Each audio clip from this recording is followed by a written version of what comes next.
নমস্কার বন্ধুগণ, চলে আইছি নতুন একটা ভিডিও নিয়ে। আজকে আমরা বাইরে পড়েছি, অনেক দূর যাইব বাইকে করে, সুপার বাইক নিয়ে ধুমধাম করে যাচ্ছি আমরা কল্যাণী এক্সপ্রেস হাইওয়ে ধরে একটু দূর দূরান্তে ঘুরতে। স্বাধীনতা দিবসের দিন ঘুরে পাক খাইতে খাইতে বাইরে পড়েছি। বন্ধু ফাঁকা রাস্তা পাইছি, খুব জোর টানবো। এবার দেখো কি জোরে চালাচ্ছি, উড়িও বাবা গো, তোমরা সব ধেরে বেঁধে বসো, দেখো কি জোরে চালাইছি। আজ মন খুইলা বাইকের কান মুইলা জইরে জইরে যাইছি। আহা হা, কি অপরূপ রাস্তা, মন ভইরা যাইতেছে।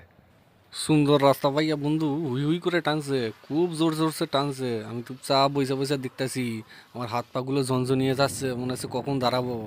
মাঝে মাঝে মনে হচ্ছে বাইকটা নিয়ে জোরে চাইলে একদম 100-200 নিচে তুলে দিই, কিন্তু ক্যামেরা কে করবে তাহলে? তাই পেছনে বসে বসে মাঝে মাঝে ক্যামেরা করছি, মাঝে মাঝে চালাচ্ছি। ভাইবো জাতি জাতি একটা বড় নদী দেখতে পাইছি, আমাদের হুগলি নদী। আহা হা, জল বইতে যাচ্ছে হই ঘই হই করে। আর আমরা দাঁড়িয়ে পড়েছি ব্রিজের ওপর, গাড়ি ঘোড়া এদিক থেকে ওদিক হয়ে যাচ্ছে, আর আমরা একটু দাঁড়িয়ে একটু বিরতি পান করছি। ওই দেখো কি সুন্দর গভীর জল। আহ, এই উকি মারিস না, উকি মারিস না, পড়ে গেলে আবার মুশকিল হয়ে যাবে। চ আগের দিকে চ, চারিদিক দেখ পানি, আরও দেখবো। চ, ফের মোটর সাইকেলে উঠে গেছি, হু করে টান দিতেছি। আমার বন্ধুটা কোথায় গেল? পিছনে আছে, আয় আয় আয়, পিছু পিছু চলি আয়। সোজা সুন্দর রাস্তা দেখে তো চইলে তো যাচ্ছি, কিন্তু কোথায় যাচ্ছি কিছু যায় না। ডান দিক বাঁ দিক কোন দিকে যাচ্ছি, মাঝে মাঝে খালি এদিক ওদিক হয়ে যাচ্ছে। হঠাৎ করে আমরা সিঙ্গেল রাস্তায় ঢুকে পড়েছি, হঠাৎ করে আবার কোন গ্রামের ভেতর ঢুকে পড়েছি। গ্রামের রাস্তা দিয়ে চলছি, কিন্তু পিচের রাস্তা বটে। আমি এখনো বুঝে উঠতে পারিনি যে কোথায় যাচ্ছি, শুধু যাচ্ছি আর যাচ্ছি। কখন কোথায় পৌঁছাবো তাও জানি না। বেলা তখন দুপুর 1টা বাজে, খিদেও পাইতেছে মাঝে মাঝে, কিন্তু খালি চলেই যাচ্ছি চলেই যাচ্ছি। বাইক যাচ্ছে, আমরাও যাচ্ছি যাচ্ছি যাচ্ছি যাচ্ছি যাচ্ছি, একদম সুদূর সুদূর কোথায় চলে যাবো তার ঠিক নেই। হ্যাঁ বন্ধু, দেখি দেখি, ছাগল মারিস না বাবারে বাবা, তাহলে আর বাড়ি যেতে পারবো না, এখানেই সব কেটে মেরে ফেলে দেবে। এই কোথায় যাবে জিজ্ঞেস করছে। বন্ধু কাকার কাছে কি জিজ্ঞেস করলো কি জানি, তারপর আমরা আবার বাইক ঘুরিয়ে নিলাম, ঘুরিয়ে আবার এদিক ওদিক তাকাতে তাকাতে যাচ্ছি, দেখি কিছু দেখতে পাওয়া যায় কিনা। উই দেখো পুকুর পাড়ে একটা কি সুন্দর মন্দির, মনে হচ্ছে দক্ষিণেশ্বরের মন্দিরের কপি।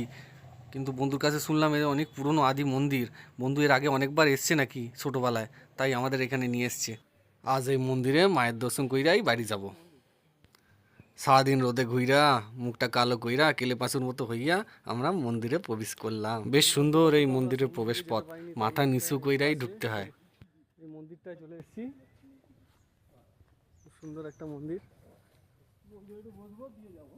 তারপরে বাড়ি যাবো। আচ্ছা, মন্দিরটার নাম কি একটু বল? করুণাময়ী মন্দির না কি বললি? আনন্দময়ী নাকি? আনন্দময়ী, আনন্দময়ী মন্দিরে আমরা এসে গেছি। কে জানবে এই গ্রামের ভেতর এত সুন্দর মন্দির হইয়া রয়েছে, তাও আবার ঐতিহাসিক মা কালীর মন্দির। আমরা মন্দির চারিদিক ঘুরে একটু বসলাম, বসে আড্ডা মারলাম, একটু বিরতি জল ফল খেলাম, খেয়ে দিয়ে সুন্দর করে মন্দির চারিদিক তুললাম, তুলে এবার রওনা দেবো।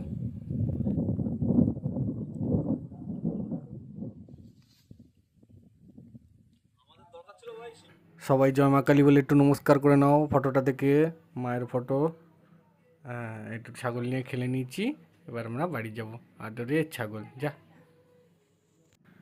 খিদের টানে বাড়ি যাচ্ছি, জোরে জোরে গাড়ি চালাচ্ছি না, আস্তে আস্তেই যাচ্ছি। এরপরে কোনো এক রেস্টুরেন্ট থেকে এক গাদা বিরিয়ানি নিয়ে আমরা না খেতে পারিয়া নষ্ট করিয়া বাড়ি আইসেছিলাম।